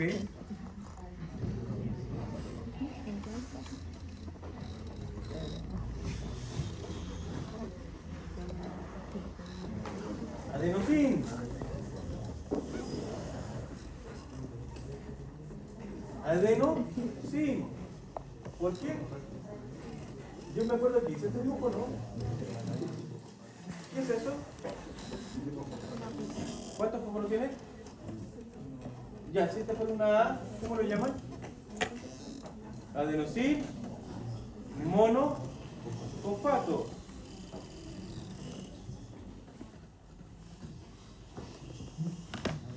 Adenosín de difosfato. Pero este adenosín monofosfato, ¿qué es?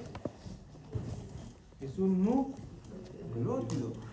Entonces, si yo le pongo la letra G, T y C, ¿qué son? Son nucleótidos. Es decir, la estructura del ADN está hecha solamente de monofosfato, de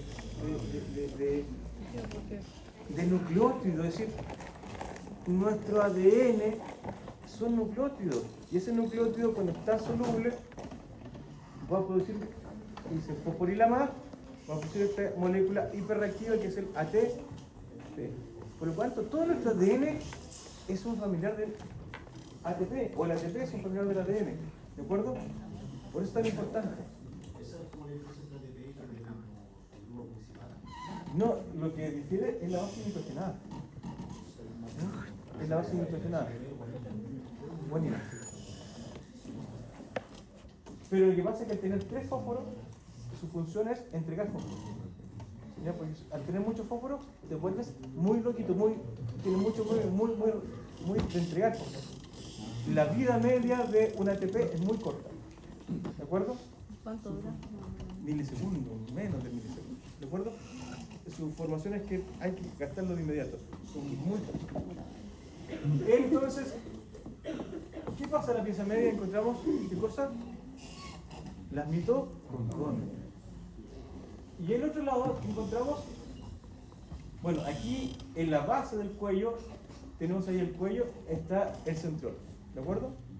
Y el centriolo, de ahí nacen los microtúbulos, 9 más 2, y el flagelo, y eso se le llama la manchette, el arreglo, ¿ya? Del centriolo con el flagelo.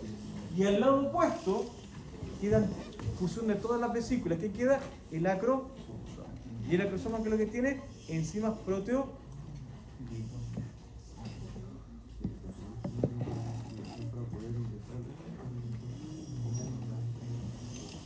Aquí me dicen, ¿es el acrosoma el encargado de penetrar al ovocito? Sí. Pero ese acrosoma es una vesícula interna celular. ¿Qué tiene que hacer con su contenido? Solamente salir, excretarse frente al ovocito. Y para eso se fusiona la membrana plasmática de la vesícula acrosómica con la membrana plasmática del espermatozoide. Como una pseudoexocitosis. Pero en vez de una vesícula que sale completa, aquí se forman poros. ¿De acuerdo? Por lo cuanto, ¿se rompe la membrana plasmática del espermatozoide? No, solamente que se da vuelta. Y todo queda como un gorrito externo. Ahora, ¿cómo son esas enzimas para pasar la zona pelúcida? La zona pelúcida son proteínas. Por lo cuanto, ¿qué función va a tener esta enzima? Proteasas. Es decir, el acrosoma es la fusión de los lisosomas de la célula, del Golgi, de todas las membranas. Y va a tener principalmente contenidas proteasas. ¿Y qué hacen las proteasas? Digieren proteínas. Por eso se llaman proteasas, porque digieren proteínas. ¿Cuáles? Principalmente las de la zona P lúcida. Y la acrosoma,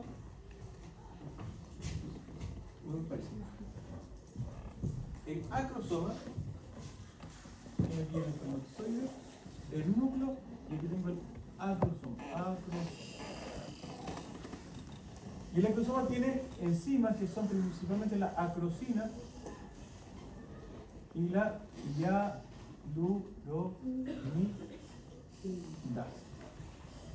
Entonces, ¿qué es lo que va a pasar? Cuando llega el espermatozoide frente al ovocito, ¿lo ven ahí? El primer... ¿Ven ahí?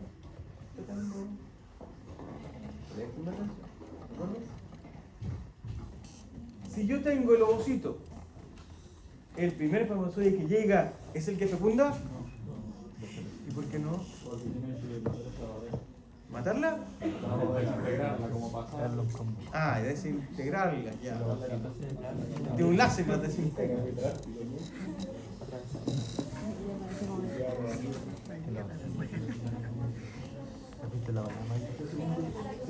¿El ovocito elige? No, la mujer elige. ¿Ya? ¿Por qué? Elige al espermatozoide más óptimo, ¿cierto? Pero se puede equivocar. Entonces, ¿qué es lo que pasa? El primer espermatozoide que llega es un héroe. ¿Por qué? Porque se sacrifica por el resto. ¿De acuerdo? ¿Qué significa eso? Que lo primero que va a hacer es que va a empezar con la reacción acrosómica y va a liberar la hialuronidasa. ASA. ¿Qué digiere? El ácido hialurónico. ¿Conocen el ácido hialurónico?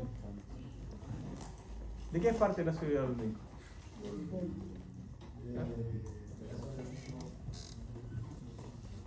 ¿Dónde encuentran en la parte histológica ácido hialurónico? ¿Dónde? ¿El cartílago tiene ácido hialurónico? Sí. Pero todas las células tienen ácido hialurónico. ¿Dónde? En la membrana basal, en la matriz extracelular. Entonces, si yo coloco ácido hialurónico aquí en mi piel, ¿qué va a pasar con...? Bueno, hialuronidasa, ¿no? Hialuronidasa aquí en mi piel. ¿Qué me va a pasar con mi piel? ¿Se me puede salir la piel? Sí, porque va a perder esa unión con la membrana basal. Entonces, ¿qué es lo que va a pasar si yo suelto hialuronidasa frente a las células foliculares? Se van a despegar y van a exponer la zona P lúcida, porque van a perder esa unión intercelular y van a... Se ha dicho muchas veces que el ovocito, a través de la progesterona que secreta, estimula la reacción acrosómica del espermatozoide. Por eso, la mayor parte de la reacción acrosómica ocurre solamente frente al ovocito. ¿De acuerdo? ¿Qué pasaría si ocurriera todo en la vagina de la mujer? Si ustedes han comprado alguna vez preservativos, algunos dicen con espermaticida. ¿El espermaticida mata? ¿Es tóxico? No, lo que produce es reacción acrosómica. Entonces, si están todos los espermatozoides reaccionados en la vagina de la mujer y va a llegar a la tuba uterina donde está el ovocito esperándolo, ¿va a poder fecundar? No, porque se le quitó toda la maquinaria para poder atravesar las barreras para fecundar. ¿Cuáles son las barreras para la fecundación? Son las células de la corona radiata, las células foliculares, la zona pelúcida y la membrana plasmática del ovocito. Esas son las tres barreras. De esta manera, ¿qué es lo que pasa? Saca la corona radiata, se va a pegar a una de las proteínas de ¿quién? De la zona P lúcida. ¿Cuáles son las proteínas de la zona P lúcida? ZP1, ZP2 y ZP3. Sí, algunos estudiosos me dicen, profe, en el libro leí que también hay una ZP4. Sí, es de menos peso molecular y no cumple una función clara sobre la fecundación, pero también está. Pero el espermatozoide tiene receptores para la ZP3. ¿Qué significa que yo tengo un receptor para la ZP3? ¿Qué significa? Un receptor significa que tengo una proteína, ¿para qué? Para interactuar con su ligando. Receptor ligando, ¿cierto? Antígeno anticuerpo. Receptor ligando, es lo mismo. Topo y paratopo. ¿Qué significa? Que hay una unión llave-cerradura. ¿Para qué? Para anclarse a la ZP3 y pegarse a la zona pelúcea. ¿Por qué tengo que hacer eso? ¿Por qué? No, porque eso sería la membrana plasmática y la zona pelúcea no es una membrana plasmática, es una barrera en forma de red, ¿de acuerdo? ¿Y por qué tengo que pegarme? Porque estamos igual que si estuviéramos en un rafting. ¿Han hecho rafting alguna vez? Si quieren hacer rafting, ¿qué tienen que hacer? ¿Van a andar con los brazos así sueltos y saltando? ¿Qué les va a pasar? Si la balsa fuese lobocito, ¿ustedes podrían quedarse dentro del lobocito? No, se caerían. Entonces, ¿qué es lo que pasa? ¿Tienen que pegarse, amarrarse al bote?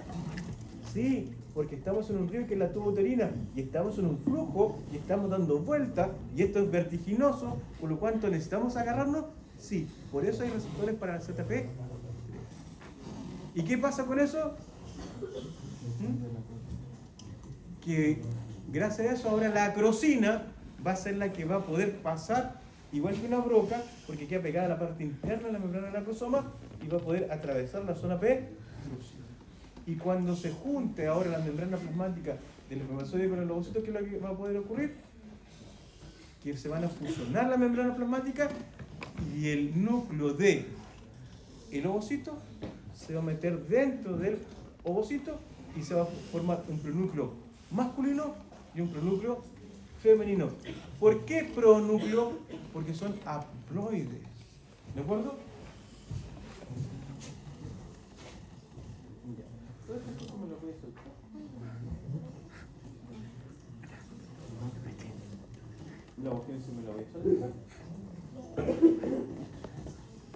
Miren ahí. Ven ahí. ¿Qué tipo de técnica es esta? Microscopía, sí, porque estamos viendo células de transmisión. ¿Por qué? Porque es un corte, ¿cierto? Y estamos viendo por dentro, ¿cierto? Y quiero que miren una cosa. Ese es el núcleo del ovocito. Y este es un núcleo de su célula hermana. También es de la mamá. También es de la mamá. ¿Ven ese núcleo? ¿Es igual que ese? ¿Cuáles son las diferencias? ¿Por qué el tamaño es diferente? Porque el ovocito tiene una característica. La meiosis se detiene en la profase 1.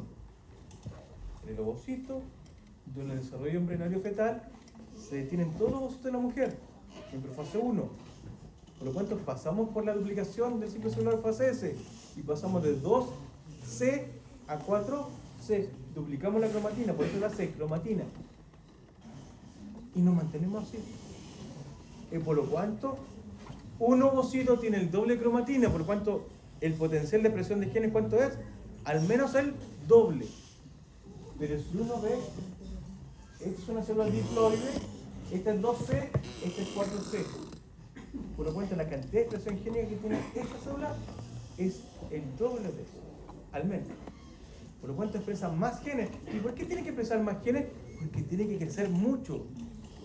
Porque la estrategia del ovocito es mantener un gran tamaño para alimentar al niño. Es por eso que el huevo de la gallina, ¿conoce el huevo de la gallina? ¿Cuál es el óvulo ahí? La yema, ¿cierto? ¿Y la yema es grande? Sí, comparada con nuestro huevo, el huevo de la mujer es miles de veces más grande. ¿Y para qué sirve? Para tener el alimento para durar 21 días y que el pollito salga del cascarón, caminando, piando, autónomamente, comiendo, igual que nosotros. No. Nosotros no tenemos esa estrategia. Por lo cuanto, ¿hasta cuándo nos tiene que durar el material de reserva? A ver. ¿Hasta cuándo necesitamos solamente alimentarnos de lo que tenemos? ¿Cuándo empezamos a requerir los alimentos de otro lado? ¿No? No. No. ¿Qué hablamos del circulito? ¿Hasta la? No. ¿Pero cuáles son las etapas del circulito? Dímela. ¿Ya? No me voy a levantar porque no me estáis prestando atención. ¿Cuáles son las etapas del circulito? Día 1. Ya, repitan. Día 1, fecundación. Día 2, comienzo de la segmentación. Semana 1, segmentación. Semana 2. ¿Y dónde estamos ahí en la implantación? ¿Pero no hacemos parte de la mamá? ¿Sí? En la implantación es cuando me meto dentro del cuerpo de la madre. ¿Y de dónde saco el alimento ahora? De la mamá. ¿Y antes de la semana anterior? No, pues no estábamos dentro de la mamá, por lo cuanto necesitamos tener. Es para que nos dure una sola semana, no los 21 días. Por lo cuanto, ¿necesitamos ser tan grandes? No. Y tampoco tenemos vitelo como el huevo de la gallina. ¿Han comido huevo de gallina, cierto? ¿Han visto lo que tiene adentro? ¿Qué tiene adentro? ¿Tiene grasa? Sí. ¿Y el colesterol? Los huevos son malos porque tienen colesterol. ¿Tienen grasa? Sí. ¿Tienen proteínas? ¿Tienen azúcares? Sí. Eso se llama vitelo, altamente energético. Nuestro huevo, ¿qué es lo que tiene? ¿Tiene grasa? No. ¿Tiene proteínas? Solamente para su estructura, no de reserva. ¿Tiene azúcares de reserva? Sí. ¿Tiene glucógeno? Y lo único que mantiene de reserva para nosotros es glucógeno. ¿Nos va a durar toda nuestra vida? No, solamente hasta la implantación. Por eso no es necesario que seamos tan grandes. Pero igual crece. Pregunta. Miren aquí. ¿Qué es eso que está ahí?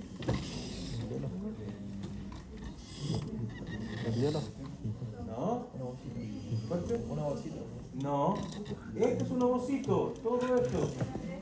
Esto dentro del núcleo. Dentro del núcleo hay una bolita. ¿Quién es él? Muy bien, el nucleolo. ¿Qué es el nucleolo?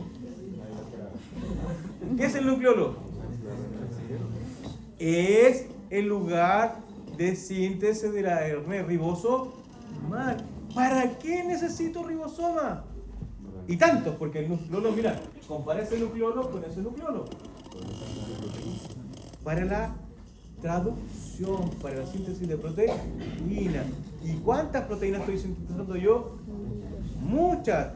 Eso es lo que me está diciendo ese tremendo nucleolo que está ahí. Que estos ovocitos estén amplios. Otra característica. ¿Ven este núcleo, cierto? ¿Lo vieron bien? ¿Ven heterocromatina ahí? Atrás, ¿ven heterocromatina? ¿Ven cromatina metilada? ¿En off? ¿Apagada? ¿Que no expresa genes? No, no hay. Quiere decir que está toda la cromatina funcionando para la expresión de genes. Miren, ¿ven esta célula somática? ¿La ven? ¿Ven que en los boros son oscurecidos y que hay zonas más oscurecidas? ¿Hay heterocromatina ahí? ¿Sí? ¿Ven la diferencia? Entre una célula totipotente, bueno, va a ser totipotente, y una célula diferenciada que cambia en los núcleos interfásicos. Bello, bellísimo, ¿cierto? La heterocromatina sería lo más oscuro. La heterocromatina la vez que está condensadita, que eso, ahí se ve, ahí se ve, ahí se ve. Ah, ya. Incluso, póngame atención. ¿Ven que es mujer? ¿Puedo identificar el sexo a través de una célula? Sí, pues uno de los cromosomas X de la mujer está totalmente metilado, uno de los cromosomas X. Le llaman el famoso corpúsculo de Barr. Y si ustedes ven, aquí se ve una bolita. ¿La ven pegada aquí a la membrana? Acá se ve también, ¿ya?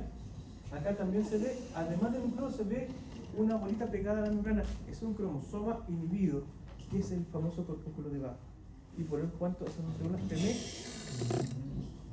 Y si yo le hago un frotis bucal al hombre y a la mujer, ya voy a ver que hay células que tienen corpúsculo de Bach y en el hombre no hay corpúsculo de Bach. ¿De acuerdo? Qué bonito que es esto. ¿Qué otra cosa hay ahí? Miren, ¿ven las células foliculares? En este caso, como aquí estamos dentro del ovario, le llamamos cúmulo óporo o células que protegen al... Pero son células foliculares. ¿Y qué es lo que pasa? Esas células, ¿ven que hay unos hilitos ahí? ¿Con una sombra? Es porque siempre mantienen filopodio y siempre están en contacto con el ovocito, porque alimentan el ovocito. Esos son los que entregan todo el material para que ella empiece a crecer. Y ahí lo que nosotros vemos es el núcleo. ¿Ven esos puntitos, no? ¿Ven esos puntitos dentro del núcleo? Ya. Continuemos. Ovulamos y llegamos a la fecunda.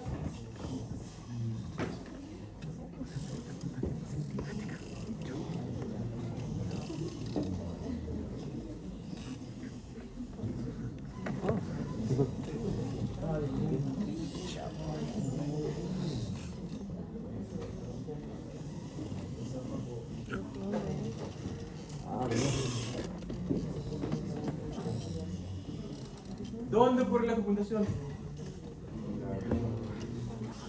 En la tuba uterina. ¿Específicamente dónde? En el tercio distal, en lo que se llama el ámpula, ¿ya? O ampolla. Es lo mismo, en distinto idioma.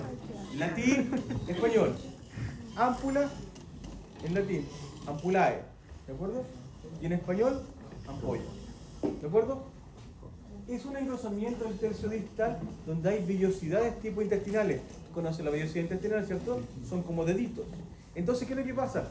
Yo puedo ir corriendo, ¿cierto? Rápido. Me enfrento a un bosque, ¿corro más rápido o más lento? Más lento. ¿Y qué significa que hayan esas vellosidades? Que el ovocito se detiene ahí. Y es por eso, al detenerse ahí, que es la zona de mayor probabilidad de fecundar. Por eso se dice que es el ámpula donde se fecunda. ¿Por qué? Porque es la área de mayor probabilidad de fecundación. ¿Se podrá fecundar en otra parte? ¿Y eso es bueno o malo? Malo. ¿Cierto? Porque si me fecundo, por ejemplo, muy abajo, cerca del cuello uterino, cerca de la parte inferior del útero, puede producir una placenta previa. Y eso es malo, porque sangra y puede haber peligro de la madre o peligro del niño. ¿Y qué significa ahí? ¿Qué hago yo si sé que puede morir la madre o el niño? Puedo abortar. Tengo todas las facultades legales actuales que pueden quitarse después, sí, pero esperamos que no, y que la mujer pueda abortar y evitar ese peligro. ¿Ah? Si la mujer quiere morirse, puede morirse. No, siempre la mujer decide.